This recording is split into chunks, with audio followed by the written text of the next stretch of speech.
Today we're going to reflect on SD 46.15, Dharma Vinaya Gautami Sutta. This sutta, of course, originally is entitled simply Gautami Sutta, of which there are a couple. So here, to make it unique so that we can identify the sutta right away, I've put the prefix Dharma Vinaya in front. So the title translates as the discourse to Gautami on the teaching and discipline. A 8.53. Anguttara Nikaya, the Book of Eights, Sutta 53. This sutta is also found in the Vinaya, in the Chula Vagga, chapter 10, section 5. So this shows that this sutta is found both in the Dhamma and the Vinaya, and also attests to its importance. And there's also an alternate title to this sutta. It's called Mahapajapati Ovada Sutta, the advice given to Mahapajapati. Now, Mahapajapati, as we know, is the Buddha's foster mother, who according to the traditional stories, takes care of the young child Siddhartha after Mahamaya had passed away, a week after Siddhartha was born. So Mahapajapati is known to be devoted to the child Buddha during his whole childhood, and took care of him just like her own son. So later she, with the passing of King Suddhodana, Mahapajapati decides to become a nun. Since her husband has passed away, she felt it's better for her to be a nun, followed by her 500 attendants. So there's a long story behind how she became a nun. To put it very simply, she was ordained with in a very special manner by the acceptance of the 8 rules of respect, Garudamas. So that is the Vinaya aspect. Here we have the Sutta aspect, where she's given another 8 points here to practice as a practice in terms of the Dharma. Now, just to put things in perspective, we can say that the reason why the Buddha, in a sense, appeared to be very strict with her about her ordination, especially, is because she was the Buddha's foster mother, and she was the queen also, the Sakyas. So can you imagine if you have someone so well known, so respected, so powerful, joining the Sangha, even though she's becoming a nun? The implication, the import, the significance is huge, and people are going to feel very nervous towards her, deferent to her, especially those who are not arhats, those who are not saints. So, and also non-Buddhists, outsiders, may criticize the Buddha if she doesn't keep to the practice, if she doesn't keep to the rules. So, for that reason, understandably, the Buddha was quite reluctant to ordain her at first. But after she accepted the 8 rules of respect, then she was ordained. And then after ordination, she was of course given all kinds of instructions to make sure that people do not see her other than as a nun. So here we see basically the Buddha very serious about making sure that Mahapajapati joins the order to become a nun. Of course, in the case of Mahapajapati, it's no problem because she follows all these rules. She became an arhat herself. And the idea is that to make sure other people do not have the wrong idea about her ordination. So we can see from these 8 points given today that the teachings given to her are of a very serious nature. And these are, you might call today's teachings the 8 points as the spirit of the Dharma, the spirit of the training of a monastic, of a nun, even of a monk also. So having said that, let's look at the sutta itself. There's a long introduction here which you can read on your own, in your own time. I will kind of summarize the key points and elaborate wherever it's of interest within the time limit we have. The translation is found on page 141. The discourse to Gotami on the Dhamma Vinaya. At one time the Blessed One was residing in the hall of the gabled house in the great wood outside Vesali. Then Mahapajapati Gotami approached the Blessed One, saluted him, and stood at one side.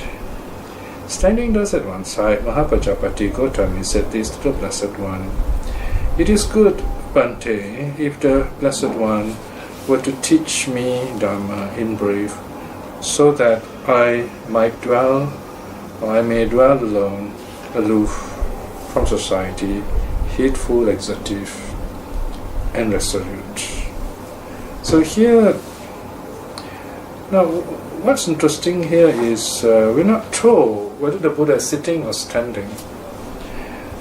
From my understanding, if Mahapajapati is standing, it's very likely the Buddha himself is also standing. That is to show respect to the Buddha too. It is unlikely that the Buddha would be sitting and Mahapajapati stands. Okay, so this is a minor point of observation.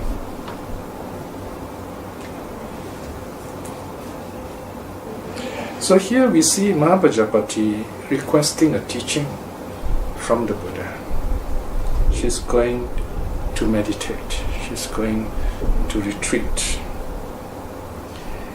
Now, of course, here it's possible that this is only a part of a teaching, or maybe she's already learned meditation, methods of meditation before she can actually go into retreat. So, in other words, this sutta records a kind of formal taking leave by Mahapajapati before she goes into retreat to meditate and then become an arhat.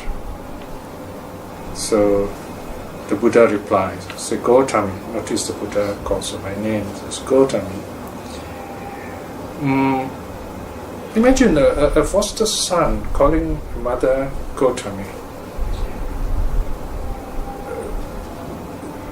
If we can picture this, it shows the Buddha as someone who's really fully awakened, who does not see himself in terms of kind of biological connection, status connection, but as a teacher, student.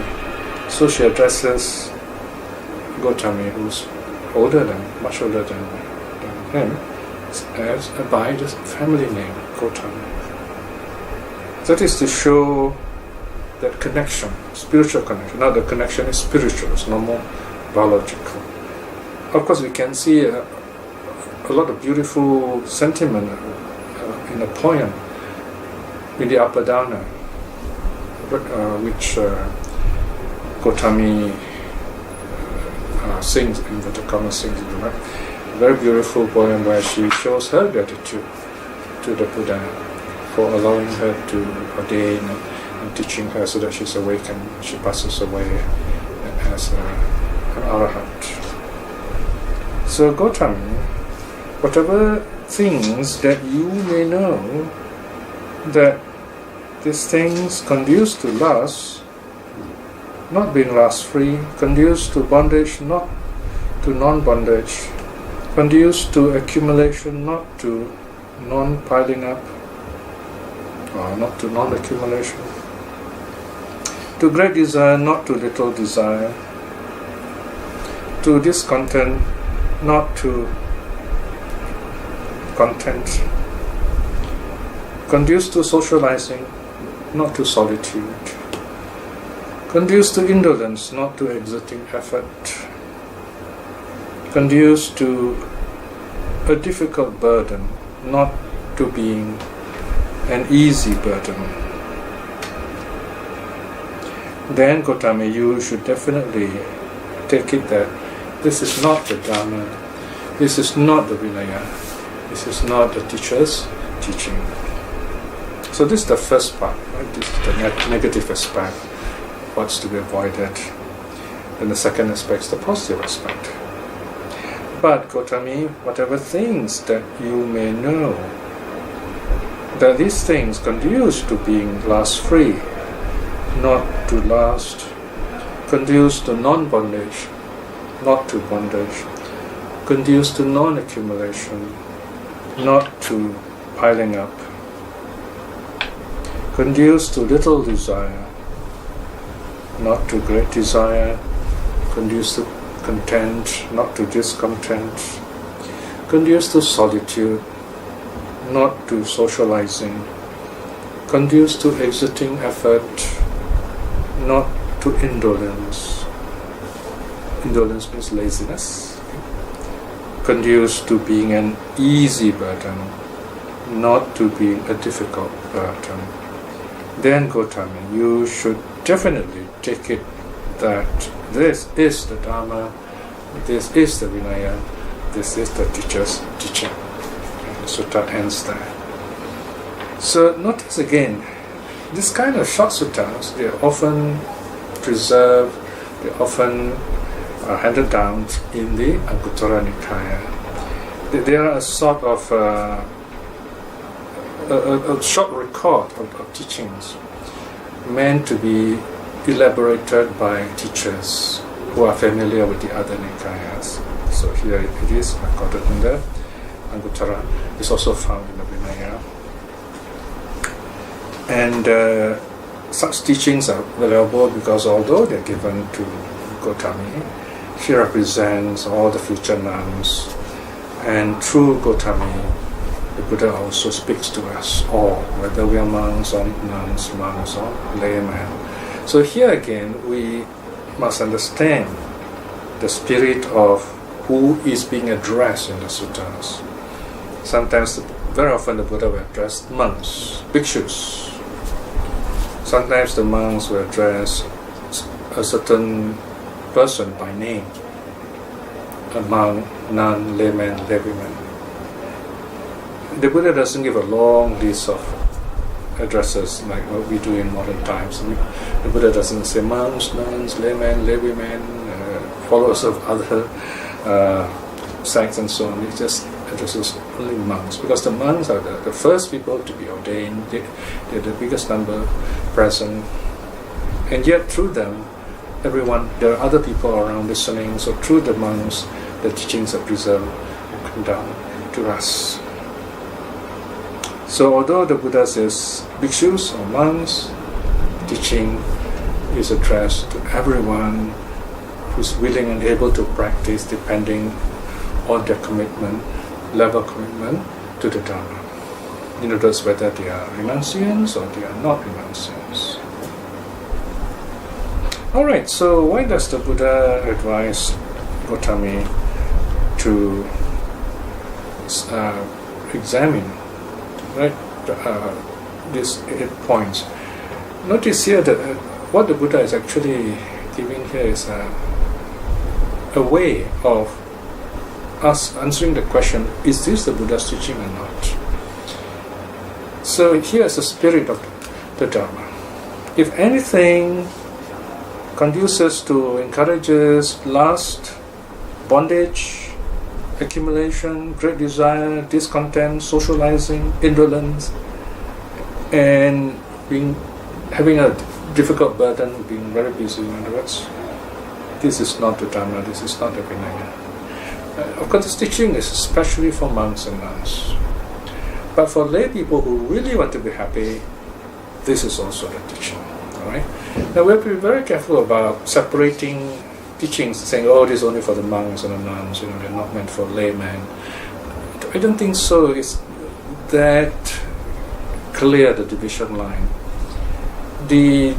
How suttas and teachings and practice are divided depends on the personal commitment and ability and wisdom and strength of the practitioner. Of course, we do have people who renounce the world to become monks and nuns. Then there are also lay people keeping the 5 precepts, or very busy working, living a family life, and so on. But there are also people, lay people, who for some reason they decide to maybe live a simple life. Maybe they work hard for a while, then they have some savings, and then they spend a quiet life, sort of a retreat life, celibate life even. So, in other words, they live a life very much like that of a monk. It's just that they do not observe the rules of the monks or wear robes. But in terms of practice, or as we might use a cliche, for all intent and purposes, this person is a monk. In mind is a monk. In practice is a monk. Only in terms of status is not one. Right? This is even mentioned in the commentaries, in the commentary to the Satipatthana Sutta N10, for example, where Buddha Ghosha says the term "O monk," bhikshus, bhikkhave, refers to all those people who are practicing Satipatthana. When you go into meditation, you attain temporarily the bhikkhu state. Because even bhikkhus, even monks and nuns are supposed to meditate, to practice, to work for awakening in this life itself, in other words. So in the Buddha's time, there's no such thing as a career monk. Career monk is a contradiction in terms. So why are these 8 points listed? Well, because these 8 points will definitely prevent the practice of a monastic, of a renunciant. These are 8 points, very strong points against, opposite of monasticism, of renunciation. For example, take lust, for example. It's attraction to the sense desires, whereas to renounce means to let go of attachment to sense desires. Lust means we see things as pleasant and we are drawn to it, and when we want more and more of it, and when we do get it, we cling on to it. And by the same token, we will see things which are opposite to things that we desire, and we see those things with ill will and hatred. And when we see neither, we feel bored. So that kind of life is very difficult for a renunciant. So lust is a very powerful negative emotion for a renunciant, because it is heavily sense-based, right? And this idea of being sense-based means that we rely too much on our senses, what we see, hear, smell, taste, touch. And when we have this kind of attachment to the 5 senses and things connected with the 5 senses, external things connected with the 5 senses, there is bondage. We are caught up with it. It becomes a bond. Okay? And here, bond means we want more and more of it. And we get caught up with it so that we're stuck in this world, in this existence, samsara. So, and because of this seriousness of this bondage, the suttas speak of 4 kinds of bondage. Yoga, they also call asavas, or they call floods. Okay? They call asavas because asava can mean something that's for men, and you take it, you get drunk. It can also mean something that rots, like a bad sore. So all these imageries give us an idea of something negative when you're caught up with this kind of lust and bondage. And they also call floods because they wash us away from the spiritual life, and we can drown in them and we lose our way. So there are 4 such bondages or bonds, yoga, or floods, or asavas. The first is sensual desire. There you are. Okay, kama asava. And number 2 is desire for existence, to be reborn here, be reborn there. Existence also means like being overambitious, wanting to be this, wanting to be that, wanting to have especially.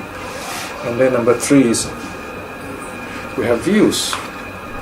Obviously, if we are caught up with wanting things, we will have wrong views. It's very difficult for us to understand the nature of letting go. We might remember the words or teachings and then use these teachings to attract support and donations and pleasure, but we have not attained any state of letting go. And number 4 is ignorance. Right? We still do not really understand, we have not experienced the true nature of the 4 noble truths. So we have not even attained stream winning yet, not to talk about arahathood. So this bondage, they're like shackles, they hold us back in suffering, hold us back in samsara. And because of this loss and this bondage, we keep on wanting to accumulate things, wanting more and more things, because we are very sense-based. We are caught up with the pleasure of the senses. If we are caught up with the pleasure of the senses, then we have this idea of wanting to have this, have that, have more and more. We never understand the nature of being, to be. Yet to be means to cultivate the mind, to understand the nature of the mind, and to free the mind from suffering. But we go on accumulating. That means we give too much attention to the physical senses and its attraction and their attractions. So understandably, once we have this kind of habit, we get problem number 4, that is great desire. This desire will increase. We only want more and more. We want more pleasure. We're caught up with this momentum of pushing us, wanting more and more. And so we are not contented. Look at number 5. There's this discontent. We are not really happy. We never feel a moment of peace. We find no space. We just sit and do nothing and experience joy and peace within. Notice within means the mind, the heart. Whereas if you are caught up with the senses, that is the external. Right? We get lost in the world, so to speak. The 5 external senses are in touch with the world. Of course, the mind also can be in touch with the world. The 6 senses are said to be the world in the Sabha Sutta. But here, the mind also is the door to awakening. So, in other words, if we focus more on the mind, then we are cultivating. And the verb for cultivating is bhavati, bhavana. And the word pu means to be. Right? So, in that sense, when we focus on the mind, trying to understand this mind, trying to cultivate this mind, we have the will to be in that sense, in a good sense, the will to be calm, to be wise, to be liberated. So now, quality number 5 is discontent. So people who are discontent, they also would like to socialize, like to talk to people, make friends, because they have a lot of views, they want people to listen and support them, they want people to be their patrons, they want to have pleasure with people, so this socializing aspect. These kind of people, they get caught up with socializing. Today, socializing is even more tricky than in the Buddha's time. I mean, in the Buddha's time, it's quite straightforward. Socializing means you come close up with lay people or even with other monastics and talk about worldly things. That's called socializing. When you meet other monks to talk about Dharma, it's different. So now the question is whether today, if a monk spends too much time on the internet, is it socializing or not? I would say it is. Even though if you're talking Dharma, it is still socializing because it's just theory. And you find many people in such Facebook and networking formats online, many of them have a certain closeness or certain respect for the person who's running the Facebook or the networking platform. So you find that if this monk or nun spends so much time online, you begin to wonder whether he's able to meditate or not. Of course, he might excuse and say, "Oh, it doesn't affect my meditation," and so on. But it will somehow, because there are lay people who will notice this, who will know this, whether the monk is peaceful or not. Of course, the monk is trained to show calmness exteriorly, but from the way he speaks, the nuance and the things he doesn't say, the things he does and the things he doesn't do, can be read by those who are more advanced in their practice, who know the Dharma very well. They may or may not tell the monks. Maybe out of compassion, they may try to gently correct the monk. That's wonderful if they can do that. It's even more wonderful if the monks would listen to them. So here is where the middle way is very important. I know there are many good monks. They will say, "Okay, I'm only checking the internet once a week, so I need this sutta, and so on." And that's wonderful as a start to those kind of monks.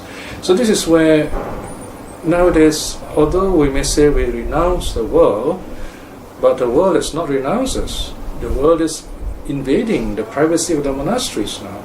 So there's another kind of renunciation we have to learn. We have to keep out this world from intruding into the monastic life if we are really serious about awakening in this life. So these are things we have to think about. So that is socializing. And once we socialize too much, the world has some effect on the monastic. So he becomes indolent, he gets caught up with the world, and he's going to be lazy about other things which are really important in the spiritual life as a monk, as a nun. Of course, for lay people, because they socialize too much, in other words, they take Buddhism merely as a means of making friends and pleasantries of company, then they find they just don't feel like meditating. Here don't feel like studying suttas, like talking Dharma.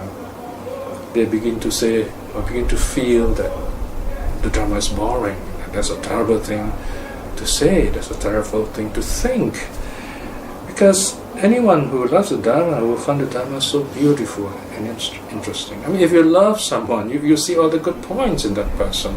And if you love the Dharma, you see good points in the Dharma. So if you say the Dharma is boring, suttas are boring, I think we have to examine what's going on here before we get really lost. So here, indolence doesn't merely mean laziness in a normal way. It means we seem to have lost interest in what really matters in the Dharma. What really matters means what truly makes us happy, what gives us that courage and that energy and that wisdom to aspire to be stream winners in this life itself. Because if we are not able to do that, what would be our destiny in the next life? Definitely one of the four lower worlds, one of the suffering states, one of the animal world, or asura world, or preta world, or the hell states.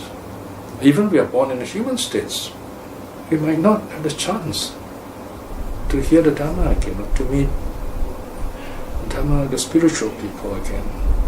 So this is where in this life itself we have to aspire to attain at least stream winning. And stream winning can be aspired anywhere. You don't have to go to a monastery for this. Wherever you are, you can practice the Dharma. Wherever you are, the moment you sit in stillness and you practice your meditation properly, there is the Bodhi tree. As the Vatupama Sutta says, if you are pure at heart, every day is precept day. Wherever you are, that place is the sacred place, is Gaya, and so on. So it's not a place you go to, it is what you do that makes that place holy. Wherever you practice your meditation, that place, that moment is sacred and beautiful, and it brings truth to you. Truth and beauty come together there in a beautiful balance. And number 8, the Buddha says, if something conduces to being a difficult burden, it's not the Dharma, it's not the Vinaya, it's not the Buddha's teaching. A difficult burden, that means we have to do a lot of things which really trouble us, and which takes away our time for practice, which takes away our time for to attain some understanding, wisdom in this life. So here again, this especially applies to a monk or a nun. Of course, there's a very interesting problem here. Sometimes a monk or nun may say that doing something is a big burden when they're just lazy. So this is not what's meant here. Not as an excuse not to say, for example, give a Dharma talk or conduct a meditation retreat when it can be done. Here, a burden means it takes your priorities the wrong way. What are the priorities of a monk or a nun? You have to know this if you are a monk or a nun. What is your priority as a Buddhist, as a layman? You have to know that too. Basically, as a Buddhist, our first priority is to try our best to keep the 5 precepts, to understand the nature of precepts and nature of karma, so that we feel wise in our practice. And then next things, we cultivate our mind to learn to be at peace with ourselves, to be happy, so that we can understand the suttas when we read them, and wisdom grows. And with this wisdom, we're able to practice meditation. We're able to further cultivate our mind so that we free ourselves from suffering and attain at least stream winning in this life itself. So these are the 8 very important qualities which we must let go of, because they do not have anything to do with the Dharma Vinaya and the Buddha's teaching. Instead, we should cultivate what is lust free, or towards letting go of lust, what frees us from bondage, what teaches us not to accumulate, to let go, to have little desire, to be contented, to love solitude. Here, to love solitude, I think I missed out this point. To love solitude here means basically to spend time with yourself, to leave the world for a while, so to speak, just to be with yourself, so that you're at peace with yourself. So here again, we are living, giving the rest of the 5 senses. We are focusing on the mind, cultivating the mind. This is a very important meaning of solitude, either reading the suttas, reflecting on the suttas, meditating, or just spending quiet time with ourselves. And then exerting effort. I didn't leave anything out, it seems. Okay, number 7 is exerting effort. Right? So, having spent this quiet time, if we are meditating, we are exerting effort. Then when we come out of our meditation in our daily life, we are happy, and the joy is a wonderful energy. It's the fuel for Dharma effort. When people ask Dharma questions, we calmly and patiently and wisely try to answer them, make them happy, so that they go on the right track. Once in a while, I get people come to me and say, I've been following the wrong kind of Buddhism. I never knew there's such things as suttas. It's amazing, I can hear such remarks. Some of them say they've never heard anything called suttas, because apparently their teachers, their centers they go to, never mention suttas, because these are maybe the inferior vehicle, or these are not superior teachings. So they say they're so happy that they have found the suttas, and they now see that the Buddha's teaching is really simple, and they really want to follow this true teachings of the Buddha, and not all these rituals and sectarian approaches and very noisy activities and so on. It's so wonderful to see such people really wanting to know the Dharma as it is. So we need to be diligent when we meet such people, and to be patient and try to encourage them and help them to know more about the suttas and where to find the suttas. So that's called exerting effort, right? And so the last one is, of course, if you practice the Dharma and you find whatever burden you have is easy to bear. For example, for the last 14 years I've been translating suttas. I don't really see it as a burden. In fact, I enjoy it. So if you enjoy it, then you can do more work over time. So it's something like breathing. You don't feel breathing is a burden. It's something you enjoy doing. That is what I mean by love for the Dharma. If you love someone, you never tire of that person. If you love doing something, you never tire of doing it. But you enjoy doing it. That is why you don't tire of doing it. So remember this teaching the Buddha has given to Gautama, which is the spirit of the Dhamma Vinaya, to remind monastics the purpose of renunciation, and to remind lay people why we are practicing the Dharma. And now we will close with a short reflection.